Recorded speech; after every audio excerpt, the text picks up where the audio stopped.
My name is Hisko Hulsing. I'm the director of Undone, and I directed an episode of the Sandman on Netflix. And I will have a discussion with Nadijb on Sandman, and it's going to be Sandman. Dad! Did it work? Dad? You look lost. Can I help? I can't be who everyone thinks I am. It's never too late to change things. Okay. Full disclosure is gonna be weird. Becca, can I talk to you for a second? Is there something going on with Mom? I did see something. Oh my God. You can visit past memories, move through time like that? Becca, you are a time traveler, and so am I. What? I'm trying to find answers in the past. Every time I try to, I end up in this fog. What is this? See, that's a door. Are we gonna hit it? Probably not.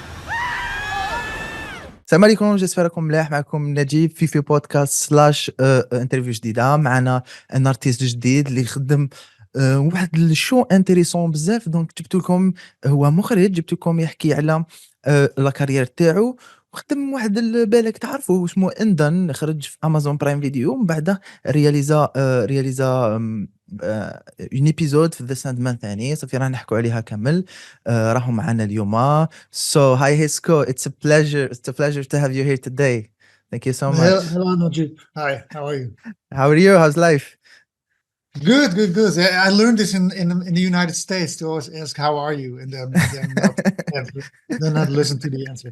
No, I'm fine. It's very cold here in Amsterdam. So I just put on the heating, so it's still a bit freezing here. Yeah, here it's a bit cold. It's not cold like there. I know. No. Where are you, in Algeria? Yeah, I'm in Algeria. Yes. Okay. Oh, cool. Yeah, nice. Yeah, so let's jump into the world of your remarkable animation. Let's start with your start of your career. Can you share a bit of your journey or the start of your journey into animation? What made you first fall in love into that art form? And how was your passion for this art, or how has your passion for this art form grown over the years? Well, I studied painting on the Art Academy, and we had to do an extra course, and I chose for animation. And the thing is with animation is that it's a trap. It's a complete trap, because once you start doing animation, you don't have time for anything else anymore, drawing 24 drawings per second or 12. Anyhow, but what I liked in the beginning was that, first of all, it's almost like magic. I mean, you have a bunch of white papers, there's nothing on it yet. And then within, you make a couple of drawings, and then suddenly you have a real character. It's like playing God. You're breathing life into a character. It's fantastic. In the beginning, that's magical. So it stays magical for a couple of years, and then you get used to it. To be honest, I'm not even a very big animation fan anymore. I like my own films. And I like a lot of, artistic animation for adults, but I don't go to the next Pixar film or whatever. I just don't care. I don't give a shit. I went there when my son was small. I enjoyed it to some extent, but it's more like entertainment. I like art more. I'm more interested in art and in feature films. Mm-hmm. So nowadays I'm in a lot of juries of animation festivals, so I have to see a lot of animation. And sometimes I feel a little bit like an imposter, because I'm always like, oh shit, it's fucking torture watching it like for 4 hours. But then there's always one film that really touches me, and that makes it all worth, Mm-hmm. But I think that what I would say about animation, what I like about animation, that it's a perfect tool to show the inner world of people. Mm-hmm. And it's a perfect tool for that. And that's what I've been doing all my life, making films about that. Let's say the thin line between dreaming and reality. I think there's a thinner line than a lot of people think. And I think animation is a nice way to transport the audience into the inner world of a character. Mm-hmm. Yeah. Actually, personally, I discovered you with the short, the Junkyard, before watching Undone or the Sandman. Yeah. Oh, wow. I saw That's a recommend. I saw years ago. I saw recommendation on TikTok. You should watch the short. Oh, really? I watched it and then discovered the rest of your work and then the Sandman. Junkyard is a captivating short film, magnificent short. Can you share the Thank you. inspiration behind the story and the creative choices you made in bringing it to life? Yeah. Well, I was looking for a new story because I finished the film that I made before, 17. And I usually look at my own life to see if there's some dramatic moments there. And there are a lot of dramatic moments in my life. Yeah. So I was thinking about this. I had this friend from age 3. It was my best friend. And he was kind of neglected by his parents. So it means that he could do whatever he wanted. At least that's what he thought. And I was his friend. So I went along with him, climbing on roofs, smashing windows, making fire, do all kinds of quite innocent mischief behavior. But he became more and more criminal. And then at age 12, he got kicked out of his house and he started living in squatting places. And for me, that was the moment that I didn't really want to hang out with him anymore, because I was raised well by my parents. I didn't want to be a criminal. So, but I also remember when I was thinking about this, is that I felt that I betrayed him a little bit. I can remember that at age 11, I asked my parents to adopt him, actually, because I could see it coming, And then I betrayed him. I was still a child, but I betrayed him because I didn't, I abandoned him. So I thought, well, there's a lot of drama in that story. And also I started smoking pot, marijuana, age 12. I'm from Amsterdam. It's quite normal here. So I started smoking pot, and that was okay for a couple of years. But then we started smoking too much when I was 15, 16, because we grew our own plants and we had like 30 tops and too much weed. And I became very, maybe not psychotic, but at the edge of psychotic. So very scared and panicking. I dropped out of school, and I thought I could combine those two real life events into one film. So that was the basis of the film. And then the creative choices that I made were that I wanted to show a whole life of a person, of two persons, the two friends, in only 18 minutes, 1/8. So what I did something classical, I would say. I don't know. Did you ever see Sunset Boulevard, the old American film? Yeah, I watch it. Yeah. Okay. Yeah, of well, course. It's the kind of same of tragic beginning. In Sunset Boulevard, you know that the main character is already dead, and then he's telling the story. So I had the same kind of construction where the main person is being, attacked by a junkie, and then when he in the metro, in the subway station, then when he hits his head to the wall, his life is sort of playing in front of his eyes, so you can tell the whole story backwards, but you know that it's going to be a tragic ending. So I was able to show the lives of these two friends over a long period of time.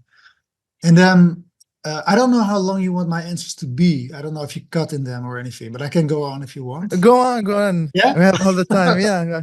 Okay. Well, so what I did, I always make, as you can see behind me, these are all big oil paintings. Most of them are for my film. So all the backgrounds are painted with oil paint. So that's something that hasn't been done since Bambi, I think, the old Disney film. There are some people who work with oil paint in the artistic scene, but not so much. And one of the reasons for that is that it's, we use CGI for Undone and for Dream of Dust Cats, but CGI on itself feels a bit too sterile for me. It's too clean.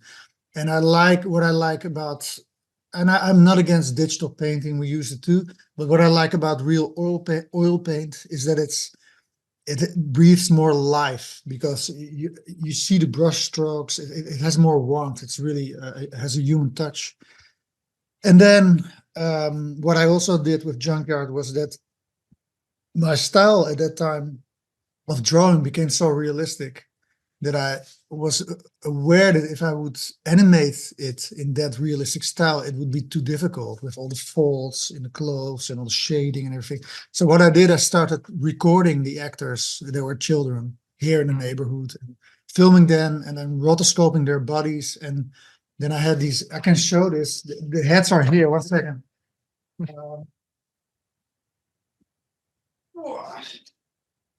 So I made all these clay heads of the characters. So this is the junkie. And I filmed them from all sides. As you can see, you can light it, and I use that as a basis for the heads. So the heads are not rotoscoped. They're based on these clay heads that I made.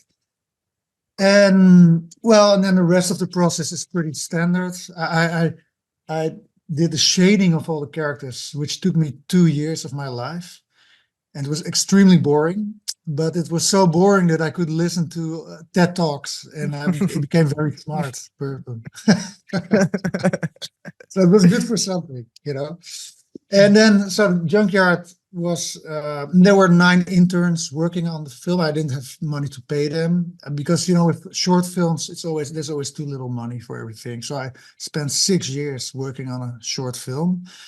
And then luckily it became successful. It won 25 awards worldwide, and it got me noticed on a more international stage. So I was invited by Disney and DreamWorks to give a kind of a lecture, and then I got to work for some more Hollywood-like productions, like Montage of Heck, the film about Kurt Cobain. I don't know if you know about it. Yeah, I watched it. Yeah. I watched all the work before the interview. So Oh, really? Oh, so cool. Oh, nice. Thank you. That was an honor. So the thing is with Junkyard was people always say about short films that you have to make them as a calling card to get bigger work. I never thought that way. I was just, because in animation, it doesn't work like that. In animation, the short form is an art form on itself. There's a lot of short animated film festivals.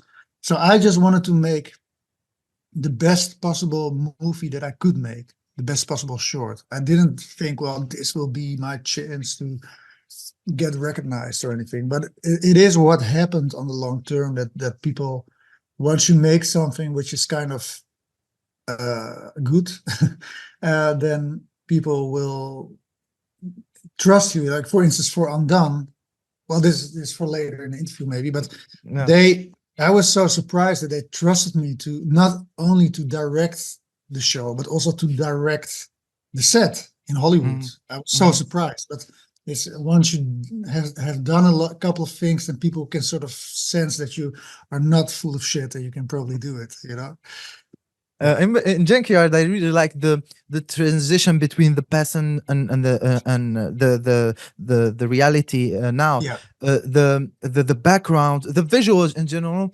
play a crucial role in storytelling in Junkyard or in general. How did you develop the distinctive visual style of the short, the style you're known with it today, actually? Yeah. Well, I think the thing is, when I think of something, like imagine something, it is always pretty realistic in a way. But this goes back to the time that I was smoking too much weed, actually, when I was 16, 15, really.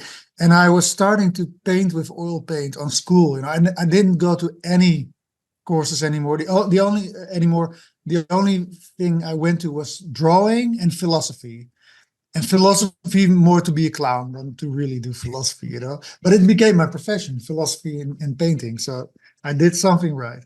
But I remember that I was very confused at that time. I smoked too much, and I was like, I had this idea that I could see the whole world as if it was painted or something, which is not a healthy thing. But it's just like, I don't know. It's just how I function now. For instance, I'm now making this painting. I have to finish it today, so it's still wet. I have to be careful.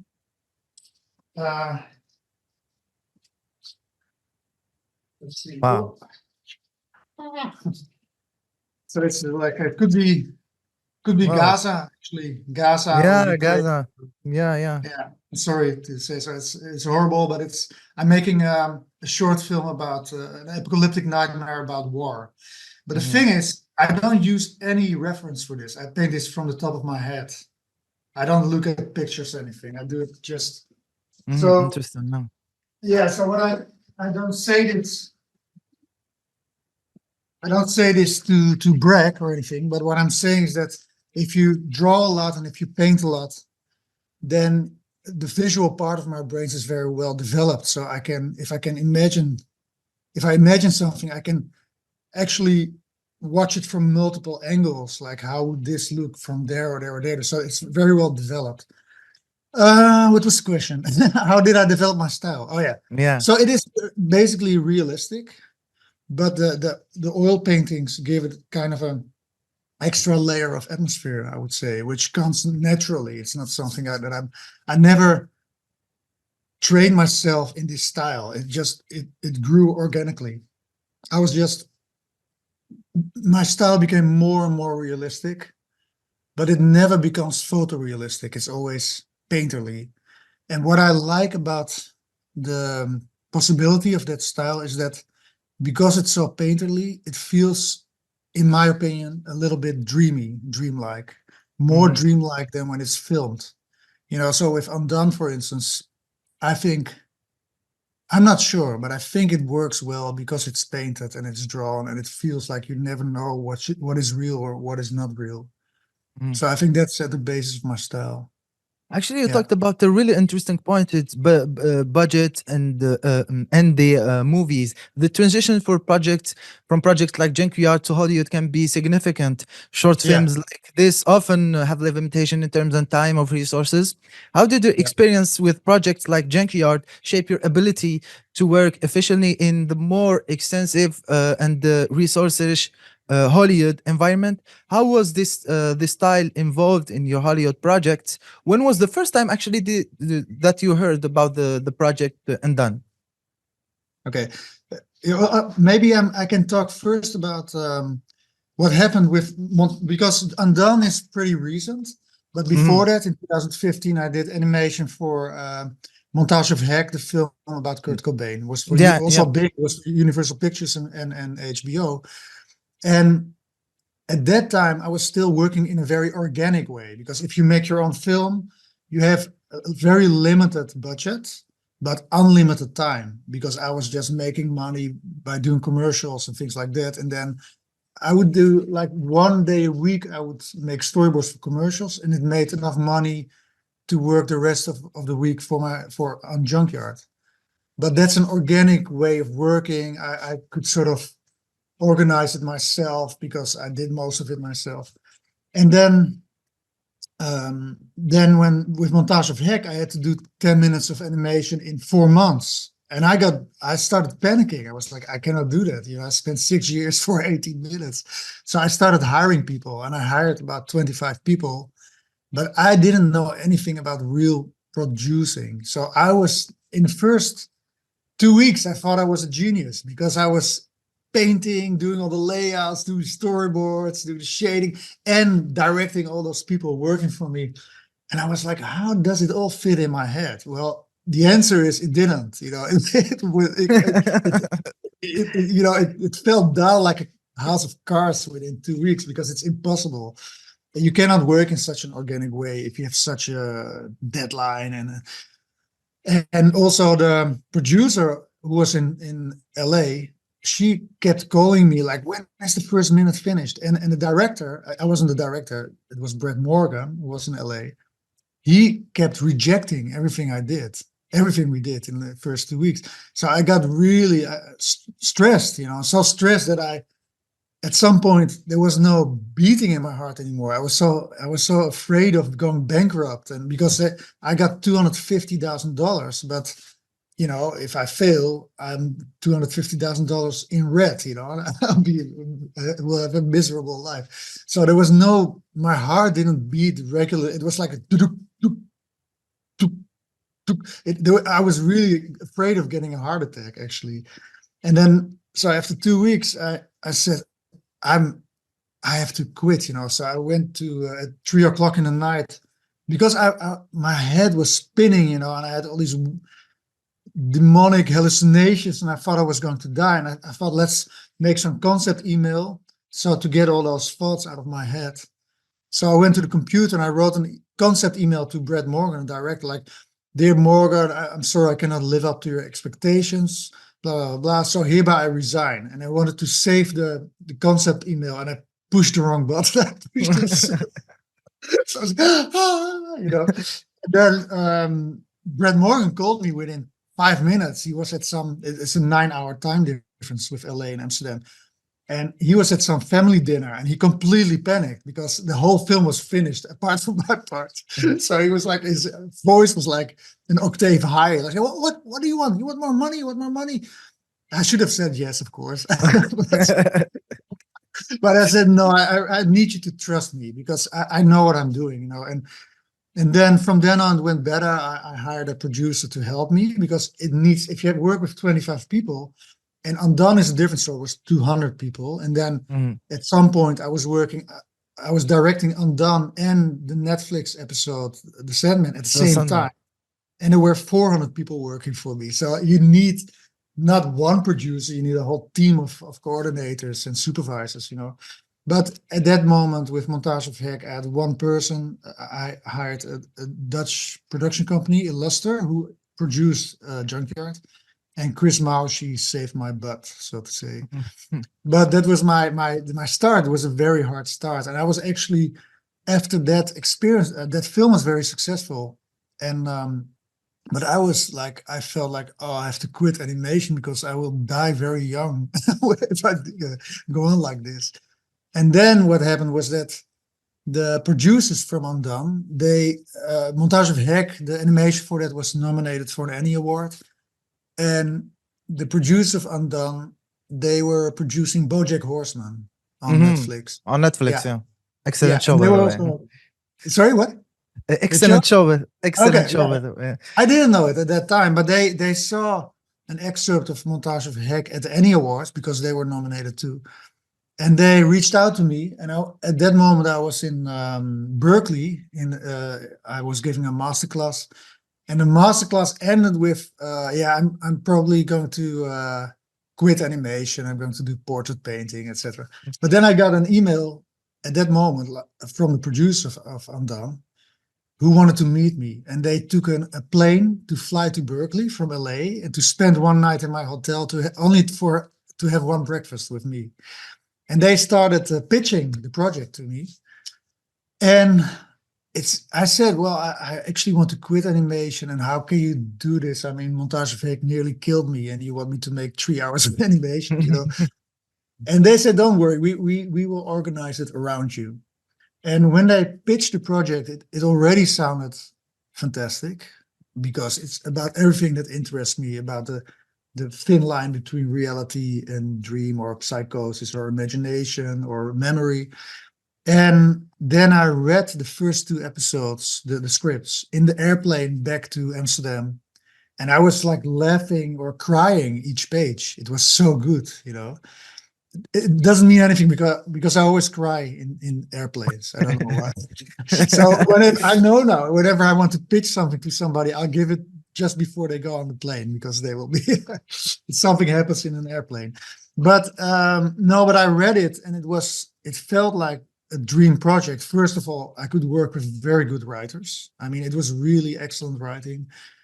And second of all, to have a studio-based project where I could, so it would, for me, it felt like it could be the first time in my life that I can do something which is artistic and commercial at the same time.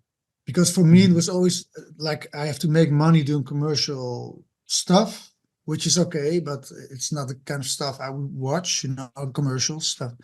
Or I would make my art or short films, and that would never make any money, not really. And then this was a fantastic opportunity. But I also told them that I didn't want to move to LA. That's because my wife, she's a violin teacher, and she has a lot of pupils here, and we cannot leave to live there. And also I love Amsterdam. Have you ever been here? No, not yet, actually. No. Oh, you should. Come visit me. Nice. Why not? One day, why not? Yeah, why not? Come over here. No, it's a very nice town, and LA, I don't know. So what we did, we connected with Dutch producers, Submarine, and we set up a whole studio here with about 100 people. And then there was a studio in Austin, Texas, who did the rotoscoping. And we filmed everything with actors in Los Angeles, in Hollywood, actually. So I was flying back and forth all the time. I went back and forth 8 times or something. So I would be here for 2 weeks and then in LA for 2 weeks. And I would be on the set there directing the actors. So another thing about Undone is that when I read the scripts, they were so realistic, you know, the dialogues were so realistic, and there was so much subtext, there was so much subtlety that I thought we cannot do this with normal animation. We need real rotoscoping, but because you want to have all the micro expressions of the actors. And by that time, I didn't know we would get such good actors, you know, like Bob Odenkirk and Rosa Salazar, Angelique Cabral, Constance Marie. They're all fantastic, but I didn't cast them. They were cast by somebody else. So I've convinced everybody that we needed real rotoscoping, because I thought that, and it turned out to work, is that in Undone, and I think the people who listen to your show might not have seen Undone, but it's about a woman who comes out of a coma after a car crash. And she wakes up in the hospital. She's being thrown through different times, future, past, dreams, all kind of weird stuff. And she's very confused, and she's being visited by her father, who has been dead for 20 years, and who comes back to tell her that he came back to teach her how to manipulate time in such a way that she can go back to help solve the murder on him. So she thinks she has the abilities. She's learning how to manipulate time, but her family is convinced that she's schizophrenic. And that's the thing that attracted me very much, because I have some experience with it, and it's a very serious issue for me. And I told everybody, we need this rotoscoping, like the mixture between animation and live action, because that way the viewers will never know if it's real what they're seeing, or psychosis or dream. And that worked out very well, because in Undone, sometimes you think you're watching a completely realistic scene, and suddenly the whole thing crashes and you're somewhere else, you know.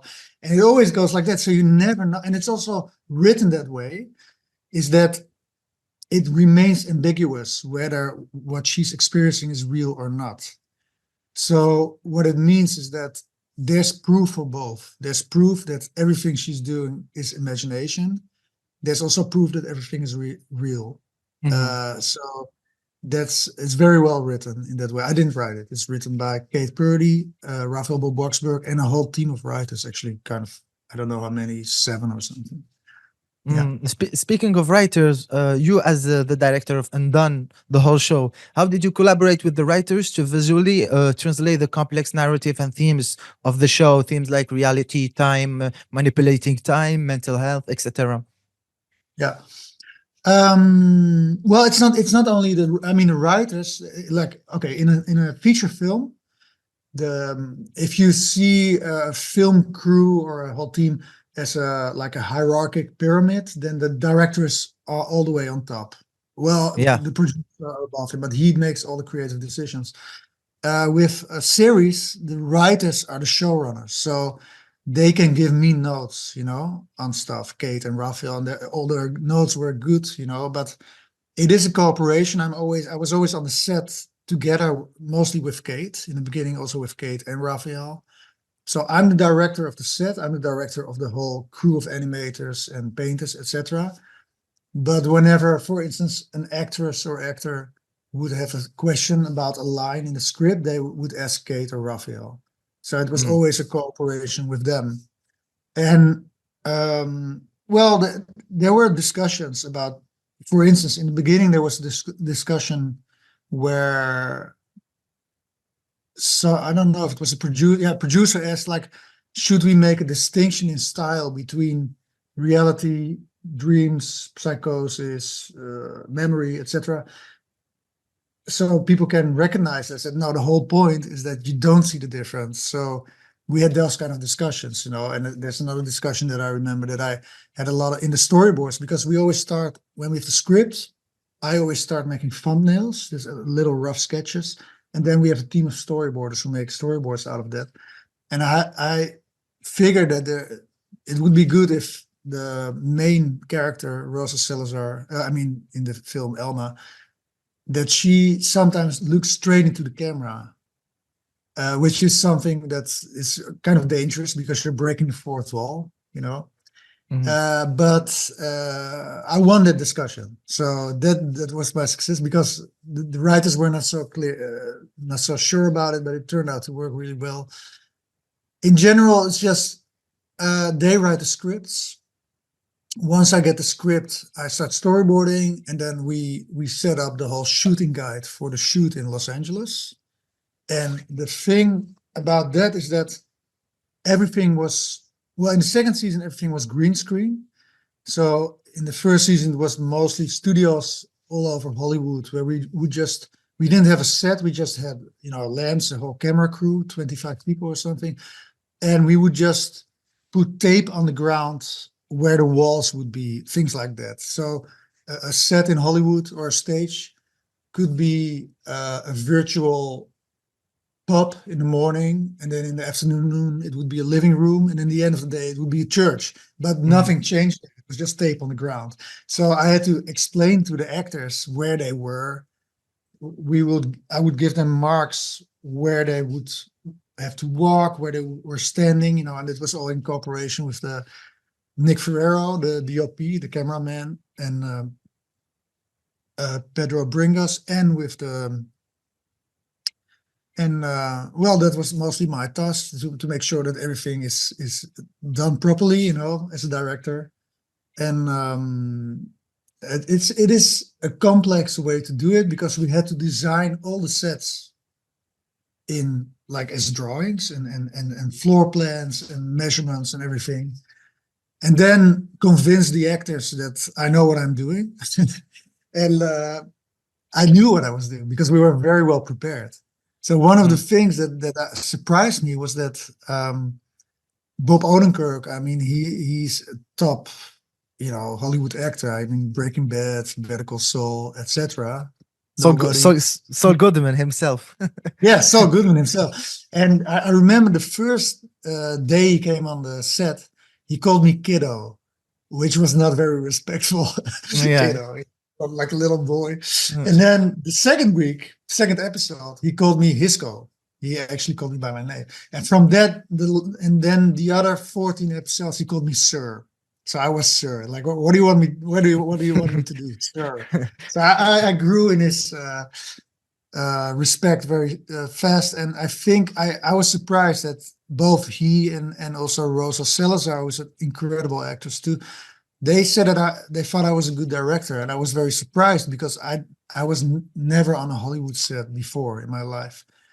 And I asked them why they thought so, and they said, because you're very well prepared. And a lot of directors in Hollywood are not very well prepared, and they just have 6 cameras rolling, and they will make decisions afterwards in the editing room. And with animation, you cannot do that. With animation, you have to make a storyboard, and not only because you want to tell the story as well as possible, visually and in other ways, but also because you make the whole calculation of costs. You cannot spend too much money on something that you will not use afterwards. It's just too expensive. Were there specific challenges you faced in maintaining the balance between the realistic and surreal elements of Undone, Hisko?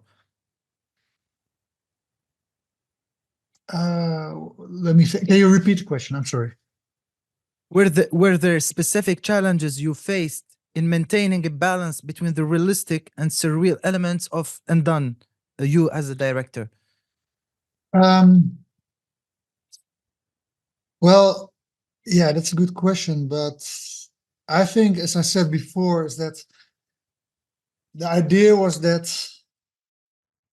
you never know whether what you see is real or not. There's hints of, especially in some episodes, like in episode 6 of the first season, it is very clear that we have a more objective view of reality. We see the world through Sam's eyes and through Elma's eyes and the mother's eyes. So we have different perspectives in that episode. Of course, I didn't write it. It was already there in the script, So But especially in the first season, I remember the first meeting that I had with Kate and Raphael was like 1.5 years before we started production. They flew me over to LA and I met them somewhere in Hollywood. And we talked for 5 hours or something. It was a very nice conversation.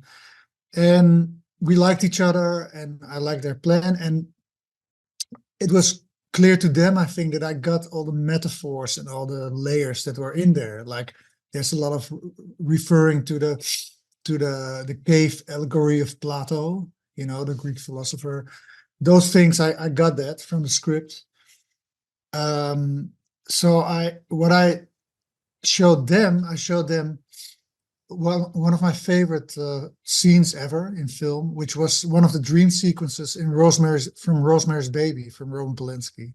Yeah. It's one of my favorite films, and he's one of my favorite directors. And the reason why I showed it to them is because I wanted to say that I thought it was important that we see the whole thing through Alma's eyes.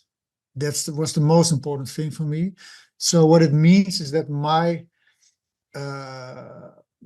focus as a director was to take the audience with us in Alma's world, so that the audience is experiencing what Alma is experiencing. So what that means is that whenever something is happening that looks, some things, especially in episode 2, are clearly surreal, they're clearly bizarre, they could never happen. But because everything has the same realistic feel, you're never sure, you know, and there's many scenes where you think you're in reality and then suddenly it turns out you get back to a whole other world or a whole other time or place or whatever. So the balance was already in the scripts, I think. Mm-hmm. And it's all about, for me as a director, I always did the director's cut and then the producers did their cut. We always had to bring it back to 22 minutes. But for me, the emotional gravity of the story was the moments where the audience could realize that this is probably the experience of a schizophrenic woman. And that was the things that touched me very much. So if we were editing, I was always focused on how can I explain it?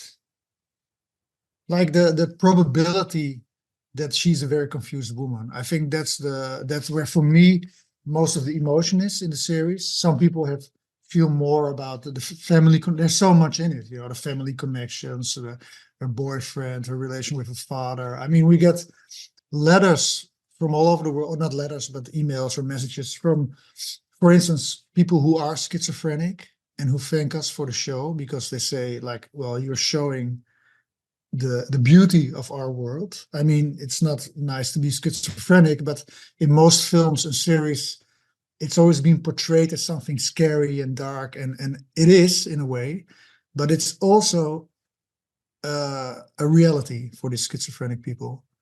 And that reality might sometimes be fantastic, you know, and then it turns out not to be real.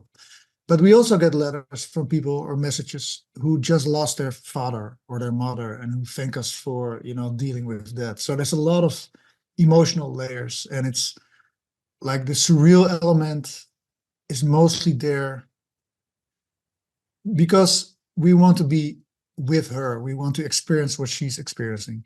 But we discussed this a lot with Kate and Raphael. Kate and Raphael discussed it a lot with the writers. I asked Kate many times, like, so what is your opinion? Is she schizophrenic, or is she really able, is she like a shaman? Is she really able to bend the rules of the universe? And she always said, well, I don't know. Nobody knows. So that's the balance. There's the balance. That we don't know. We don't know what's real, what's not real in this series. Mm-hmm. Yeah. Previously, you talked a little bit about actors. The cast of the series is incredibly diverse, with a multitude of fascinating characters. You worked with actors like Rosa Salazar or Bob Odenkirk or David Diggs.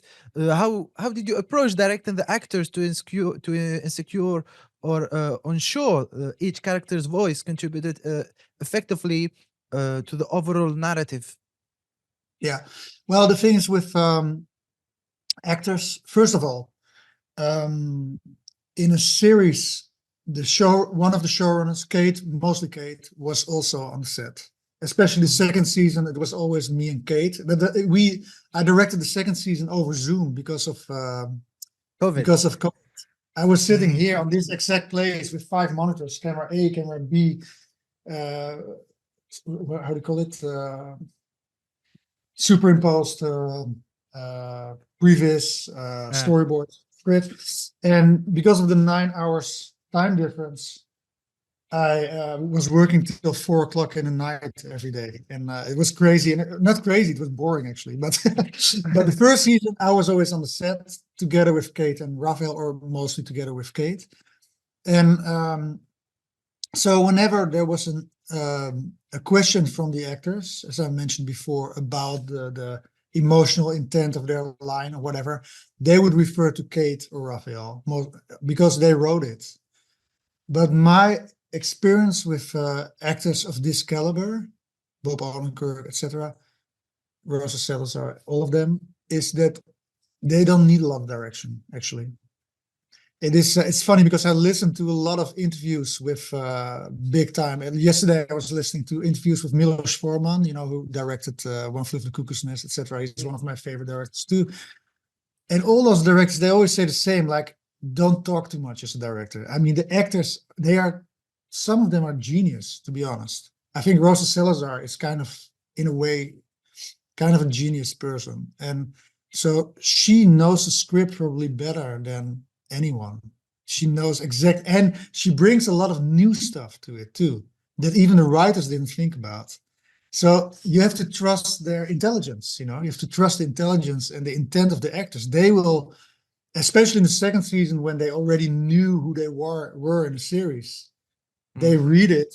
And when I read the second season, I could already hear their voices and how I thought they would say it, So as a director, I'm not really an actor's director. I don't have that much experience with it, but I do have to say that I think the most important thing, and that's what I'm doing as a director, that's what I think I'm pretty okay in, is that they have to feel comfortable, relaxed. So what the thing was they relied on me and on Kate and Raphael. They knew that everything was going to be all right, even though there was no set and they had to imagine that there was a pyramid over there, or but even then they knew it would be okay in the end, and it turned out to be more okay than they thought, So I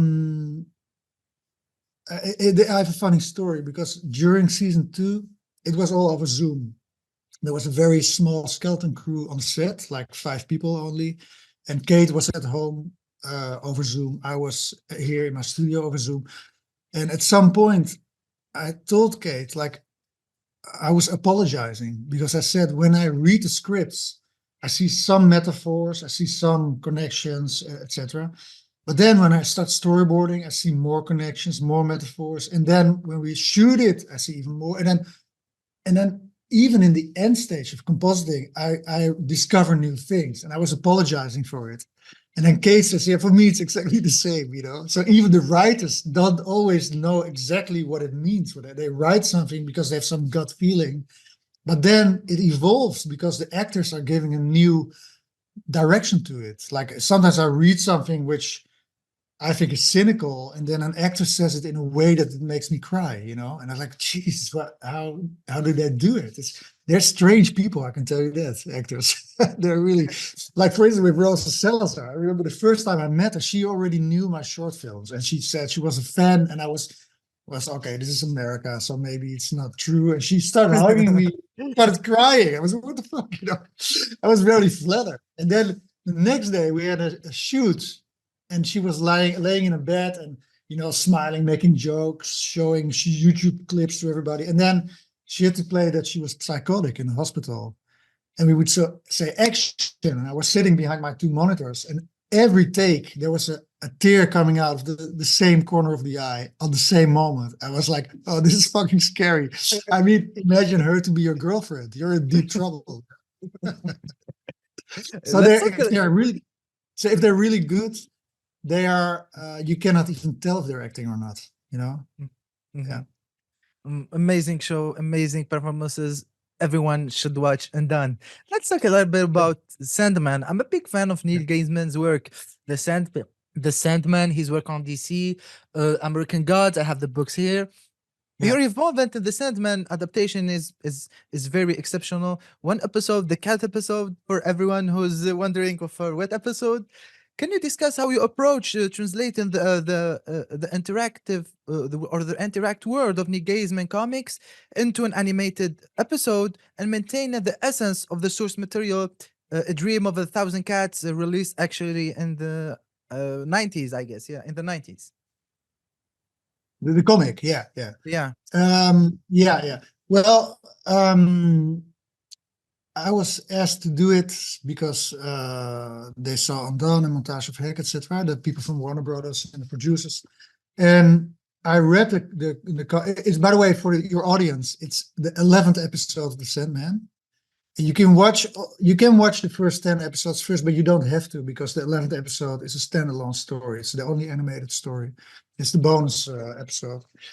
And so I read the comic and I thought it was very smart and very good. And again, takes place in a cave, like everything I do nowadays. Like Undone is partly in a cave. Oh, are you still there? No, I'm here. Oh, I saw something. I thought some internet problem was there. Yeah. No, so there's a lot. It was in a cave. It was again also about dreams and about the distinction between dream and reality. It's really it's becoming my main subject or something. I don't know. And so I read the comic, but it's funny because Netflix promoted it very much like that it was a very true adaptations to the comic. It is true because the writer, she almost literally took the comic and condensed it a bit, but it's pretty much the same story. But from a directing point of view, what I usually do, I read it once or twice, like half a year before, but then from then on, I put it away, the comic, and I just work from the script. Because when I have a script, I imagine it how I would tell the story, which is very different. First of all, because it was a comic, and comic is a different medium than animation. Even in a comic, you can have pictures that are very straight up vertical, and I have a horizontal. But that's just one thing. There's many, many things why animation is a different medium and what should be told different. And I have my own way of telling it.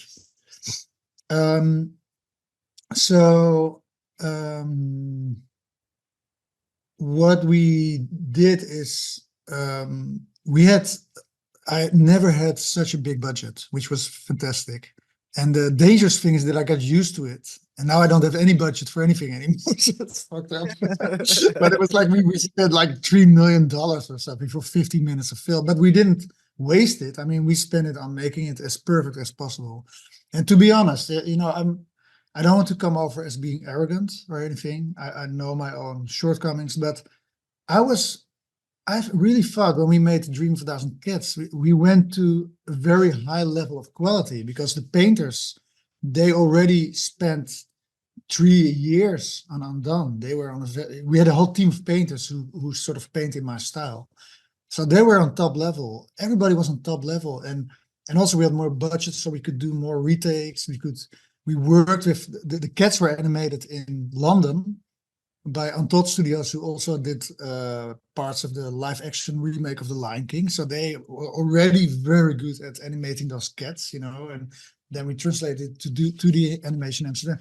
So when it was finished, I was like, again, not to be arrogant, but it felt to me like some kind of classical piece of animation.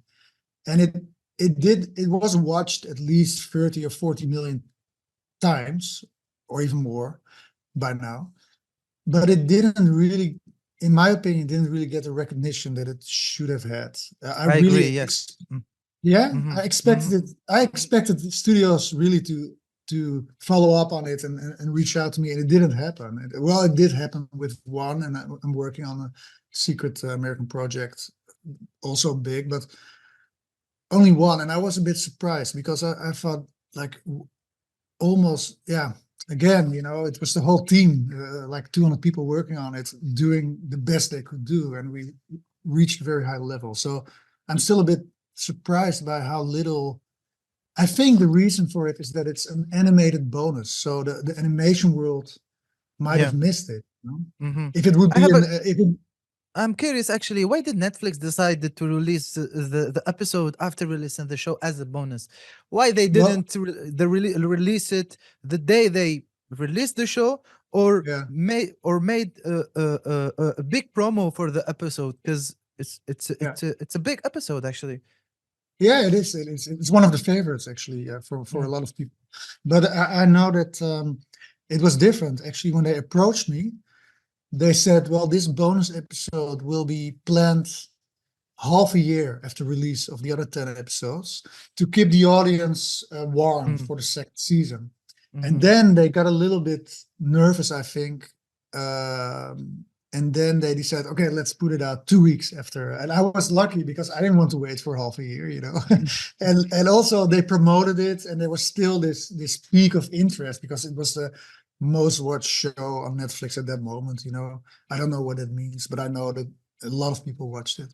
So I'm not complaining about that. I was happy about it. I would have been more happy if it would have been released at the same time.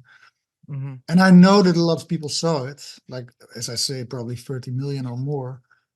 Mhm. But I was just surprised by that I thought, how can I be so wrong about the quality of this? But I started thinking about it, and the thing is, of course, that it is a kind of an old, I wouldn't say, I would call it classical style because it's all oil paint, etc. It almost felt to me like an ode, what's the right word, to Bambi or something, like these classical old Disney films. But of course, most of the modern animation is either kind of anime or 3D CGI. So maybe it's just not something that's been seen as modern or applicable.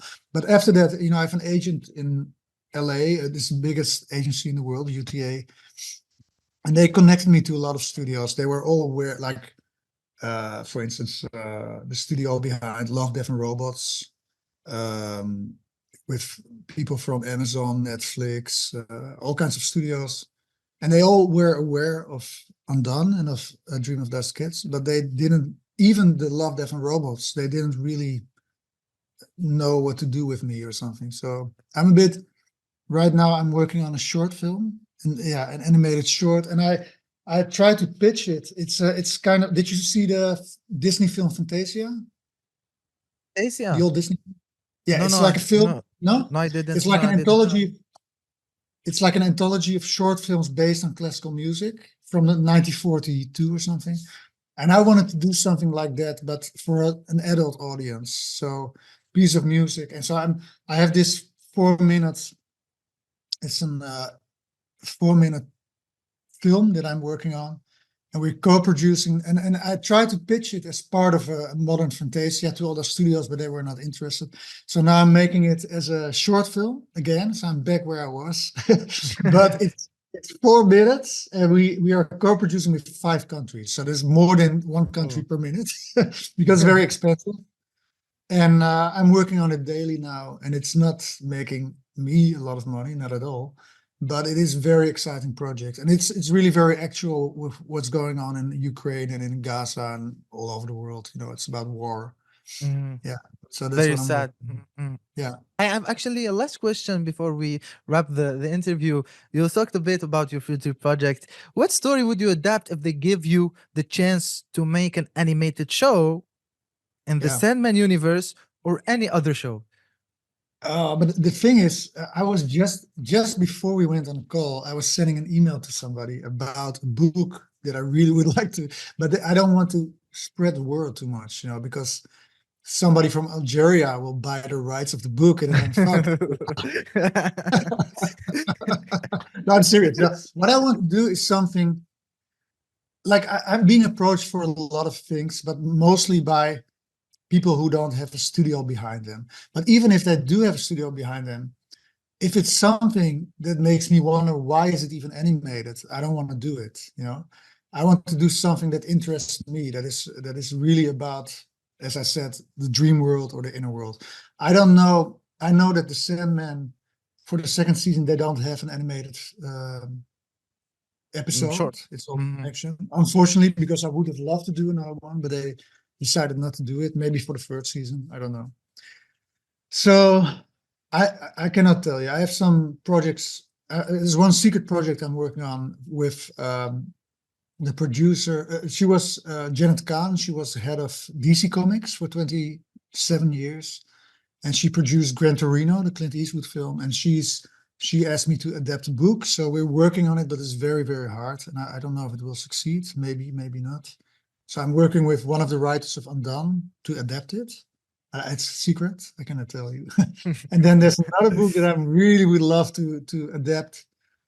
And I know the ways to the people who I already talked to them, but they were not interested then. But I'm trying again, because this sounds very American, but sometimes, if I want something so badly, it sort of happens. It sounds American. It sounds like you follow your dream or something, but it doesn't always work. But sometimes it does work. Like if you want some, like for instance, with this short film that I'm making, it is super expensive to make. But I always think like if an idea is really, really good, then people will notice it, and they will probably, if you know the ways, you will find money for it. So with these projects, I'm hoping for it. But by the way, I want to say something else, because I've never been in Algeria, but my brother, who's a comic artist, Milan Hulsing, he lived in Egypt for 6 years, and then with his family, and then they lived in Jordan actually for 5 years in Amman. So my nephew, who I see regularly, he speaks fluently Arabic, but with an Egypt accent. So I don't know if you could talk. Yeah, it's actually a bit different, but yeah, I understand. I can talk a bit of the Egyptian dialect. Here in Algeria, actually, we have a lot of in other Arabic world or North Africa, we have a new wave of artists, comic book artists, animators, actually. We hope that it will be recognizable or big as Europe, for example. So thank you so much, Hisko, for joining us today, and I wish the best for you for the rest of your career. Last word before we wrap the interview, if you want to. My last word? Yeah. Well, I'm not ready to die. No, I love talking to you. Very good questions. Thank you so much. And so I hope that people can enjoy it. Will you cut into this interview or not? Yeah, actually, I will cut it for social media, and we'll leave the whole interview on YouTube and the digital platforms. Oh, that's so nice, so nice. Yeah. Okay. Well, hopefully, if you come to Amsterdam, call me up and I'll show you around. Okay. Thank you so much. Thank you so much. So, for the people اللي يخموا على يشوفوا الخدمه تاع هيسكو، يقدروا يشوفوا اندون في امازون براي فيديو، ليبيزود تاع ذا ساندمان في نتفلكس، ويقدروا يشوفوا الشورت تاعو في لوسي تاعو ولا في فيميو. دونك نخلي لكم الروابط كامل في ستوري تاع انستغرام. هذا كان معكم ناجيب وهيسكو، نتلاقى في الابيزود الجاي ان شاء الله.